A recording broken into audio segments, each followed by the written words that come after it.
Que la gracia de nuestro Señor Jesucristo, que el amor de Dios y la comunión del Espíritu Santo estén con cada uno de ustedes. Amén. El Evangelio para nuestro segundo culto de Epifanía, lo encontramos en San Juan, capítulo 1, versículo 43 hasta el 51, y dice lo siguiente. Al día siguiente, Jesús decidió salir hacia Galilea, se encontró con Felipe y lo llamó: «Sígueme». Felipe era del pueblo de Betsaida, lo mismo que Andrés y Pedro. Felipe buscó a Natanael y le dijo: «Hemos encontrado a Jesús de Nazaret, el hijo de José, aquel de quien escribió Moisés en la ley y de quien escribieron también los profetas». «¿De Nazaret?», respondió Natanael. «¿Acaso de allí puede salir algo bueno?». «Ven y ve», le contestó Felipe. Cuando Jesús vio a Natanael que Natanael se acercaba, comentó: «Aquí tienen a un verdadero israelita en quien no hay falsedad». «¿De dónde me conoces?», preguntó Natanael. Jesús respondió: «Antes de que Felipe te llamara, cuando aún estabas bajo la higuera, ya te había visto». «Rabí, tú eres el Hijo de Dios, tú eres el Rey de Israel», declaró Natanael. Jesús le dijo: «¿Lo crees? Porque te dije que te vi cuando estabas debajo de la higuera. Vas a ver aún cosas más grandes que estas». Y añadió con firmeza: «Les aseguro que ustedes verán abrirse el cielo y a los ángeles de Dios subir y bajar sobre el Hijo del Hombre». Esto es palabra de Dios.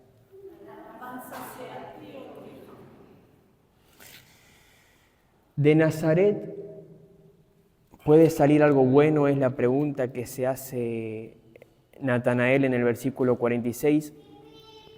Y lo cierto es que la situación de Natanael era bastante confusa, cuanto menos, porque se le aparece Felipe, así como se aparece un amigo proponiendo algo nuevo y nos mete en un sistema Ponzi. Y bueno, algo así le habrá sucedido a Natanael, porque se le apareció Felipe y de la nada le dice: «Por fin, ahora sí apareció el Mesías». Pero resulta que Mesías es Jesús de Nazaret, es hijo de un carpintero. Pero no es solo hijo de un carpintero, sino que es también de aquel de quienes escribió Moisés y los profetas. Para Natanael esto era algo extraño y no tenía sentido, y es así, porque el hombre del cual le hablaba Felipe no era alguien extraordinario, no era alguien con un estilo de vida diferente al de las demás personas, sino que era una persona que comía con todos, que vestía como cualquier persona, que caminaba entre pecadores y entre publicanos, y participaba también de las fiestas comunes. Era un hombre común. Y si bien nosotros hoy, porque se nos reveló por medio del Evangelio, sabemos que Dios se manifiesta ahí, se manifiesta en lo común, en lo cotidiano, en lo que sufre, en lo que es débil, en lo que el mundo desprecia, en lo que parece necio y en lo que no es. Y esto nos dice el apóstol Pablo: Dios escogió lo insensato del mundo, lo débil del mundo, lo necio y lo que no es, dice 1 Corintios 27 y 28. Pero Natanael no tenía ese conocimiento que tenemos nosotros. Él pensaba igual que muchos en su tiempo. Y en su tiempo lo que esperaban era un Mesías que fuese como David, con poder visible, que sea alguien victorioso, envuelto en gloria, que tuviese autoridad política y militar. No esperaban a un simple carpintero, y mucho menos a un simple carpintero de un pueblo insignificante. Pienso que es como el caso de un bebé recién nacido, porque un bebé recién nacido no tiene capacidad racional, diríamos, y no puede conocer verdaderamente a su padre, y no entiende quién es, y no entiende su carácter, y no entiende sus decisiones, pero se siente seguro y descansa en sus brazos. Ahora el padre, por otro lado, sí conoce a su hijo, y lo conoce antes de que su hijo pudiese hablar, de que pudiese responderle y de que pudiese reconocer siquiera la voz del Padre. Y desde antes ya amó a su hijo, ya cuidó a su hijo, lo sostuvo, lo alimentó, lo protegió. Y con el paso del tiempo, cuando el niño crece y va adquiriendo conciencia, ahora sí puede comenzar a responder a todo eso que el Padre amoroso hace por él. Y es esta también la realidad del ser humano y fue esa también la realidad de Natanael en su tiempo. Somos como un bebé rebelde, un bebé que patalea, un bebé que grita, un bebé que llora cuando el padre quiere alimentarlo y un bebé que se enoja cuando no recibe ese juguete que hace ruido. En definitiva, nosotros somos un bebé al que no le gusta y un bebé que se resiste a la corrección.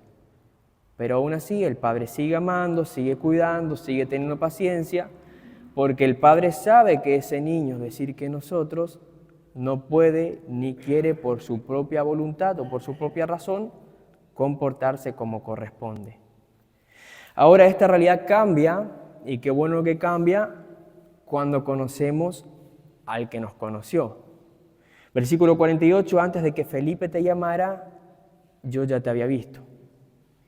Y este texto es maravilloso porque revela el amor de Cristo y revela esencialmente el amor del Padre para con nosotros.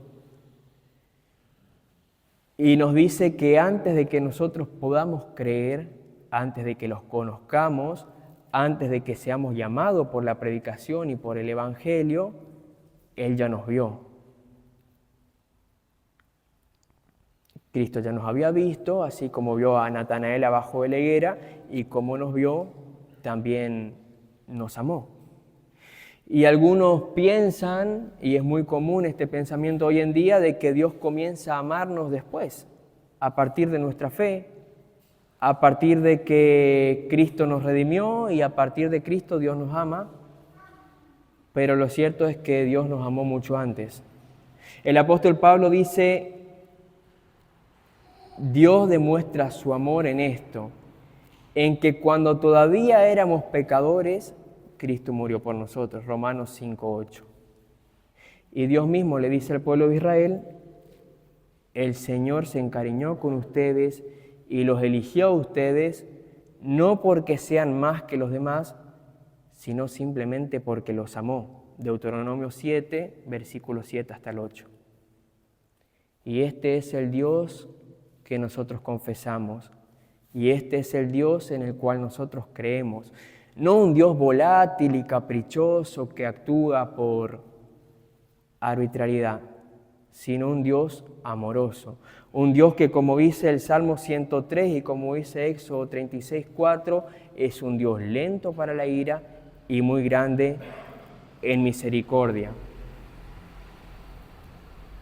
Y ese es el corazón de nuestro Evangelio, que Dios, nuestro Dios, es un Dios que ama tanto que nos hace sus hijos, aun cuando nosotros no lo merecemos, como cantamos recién y como dice la primera de Juan 3:1, miren cuánto amor nos ha dado el Padre para que seamos llamados hijos de Dios.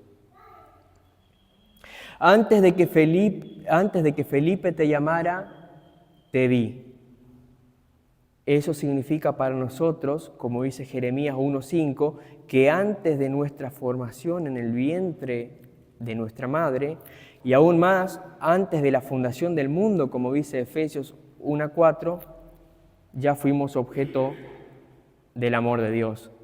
Y nos amó tanto que dio a su único Hijo para morir por nosotros, para que Él recibiera en nuestro lugar lo que el culpable, lo que cada uno de nosotros merecía.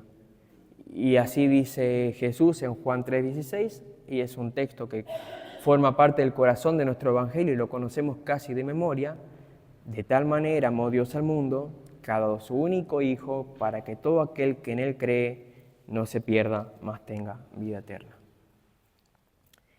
Y Cristo se revela acá.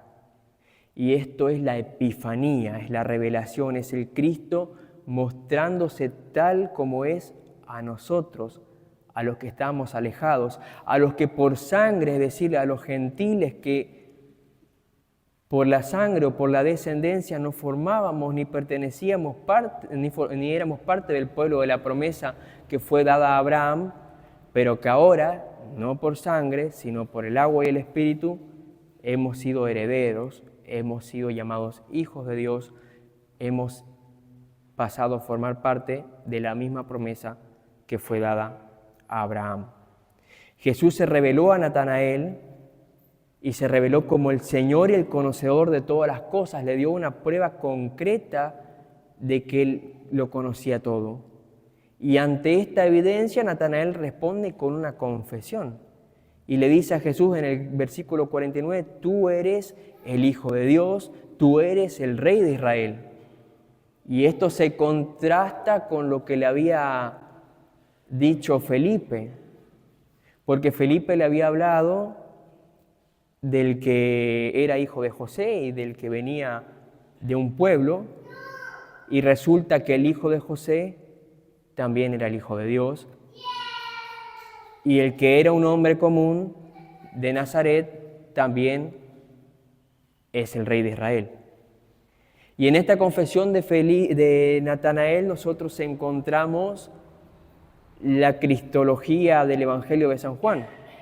Jesús es hombre y Dios, Jesús es siervo y es Rey sobre todas las cosas. Pero Jesús amplía esta revelación y se presenta a sí mismo como el camino al cielo. Dice en el versículo 50, ustedes van a ver abrirse el cielo. Y acá se cumple lo que vio Jacob mucho tiempo atrás en Betel, la escalera al cielo, por la cual subían y bajaban los ángeles. No es un simple objeto, sino que es el medio por el cual se llega a Dios. Y el único medio por el cual se llega a Dios, es decir, la escalera de Génesis 28:12, es Cristo mismo. Pero Jesús no simplemente hace esta conexión para demostrar que Él ya había sido profetizado, no está hablando simplemente de un cumplimiento profético, sino que también hace referencia a lo que había ocurrido poco tiempo atrás, en su bautismo, donde literalmente los cielos se abrieron sobre Él. Lo que Jesucristo está diciendo es que Él es la escalera al cielo y viene a abrirnos el cielo a nosotros por medio de la predicación que produce fe y por el bautismo. Hoy nosotros, porque también se nos ha revelado por medio de la Escritura, sabemos que la palabra de Dios es viva y eficaz, Hebreos 4:12. Pero este texto nos presenta dos situaciones completamente distintas ante la predicación de la palabra de Dios, que como sabemos es viva y eficaz, ante la predicación del Evangelio. Por un lado vemos la situación de Felipe, donde la palabra de Dios actuó de manera inmediata. Jesús le dice, sígueme, y él lo siguió. No hubo discusión, no hubo debate, solamente es el verbo obrando y creando fe por medio de la palabra. Pero en el caso de Natanael hubo resistencia. Cuando Felipe le anunció al Cristo, ante la predicación de Felipe hubo también duda, y hubo prejuicio, y hubo desconfianza, y hubo una barrera.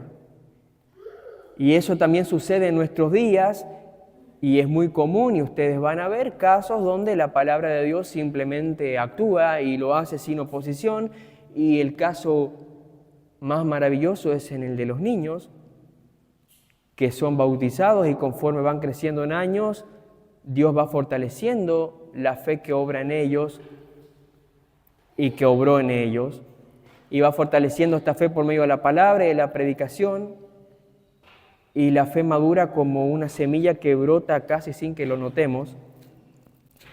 Pero lamentablemente también nos vamos a encontrar casos como el de Natanael, donde vamos a encontrar resistencia, donde vamos a encontrar preguntas, donde vamos a encontrar confesiones y donde incluso vamos a encontrar rechazo frente al Evangelio. Y ahí a nosotros nos toca ser Felipe y nos toca recibir una respuesta hostil. ¿Y quién es este Cristo? ¿Y cómo puede traer salvación? ¿Cómo puede salir algo bueno de la iglesia? Te van a decir. No importa cuál sea el caso, no importa si la palabra actúa de una manera u otra, en ambos casos el que está obrando y el que obra y el que ya obró es Cristo, solo que lo hace de manera diferentes. Independientemente de cuál sea el caso, Cristo no deja de ofrecer su gracia. Y Él sigue diciendo, como le dijo Felipe, sígueme, y sigue diciendo, como le dijo a Natanael, desde mucho antes, yo ya te vi. Y Cristo se revela, y Cristo llama, y Cristo crea fe, y Cristo abre el cielo. Y todo esto Él no lo hace porque nosotros hayamos hecho algo digno de Dios, sino que lo hace simplemente porque Dios nos amó. Y por eso Dios quiere que nosotros, como el niño al cual hablaba al principio, se abrace a Él. No como quienes aman al Padre para recibir amor, sino como quienes aman porque Él nos amó primero. Él nos abrazó cuando nosotros todavía no sabíamos ni siquiera quiénes éramos nosotros. Y Él nos dijo, sígueme, cuando todavía nosotros estábamos perdidos, cansados y sin poder entender absolutamente nada. Abracemos entonces al Dios que nos vio, al Dios que nos conoció, al Dios que se entregó por nosotros. Y así como Felipe no pudo guardarse y callarse lo que había visto y oído, nosotros hoy tampoco deberíamos ni tendríamos que poder callar lo que Cristo hizo por nosotros, sino que igual que Felipe, deberíamos anunciar a aquel Cristo que nos amó, a aquel Cristo que nos hizo hijos de Dios, quien por pura gracia y por puro amor se sacrificó en nuestro lugar y nos abrió el cielo. Como dice Hechos 4:20, porque no podemos dejar de contar lo que hemos visto y oído. Que nuestro Señor nos ayude en este propósito hoy y siempre. Amén.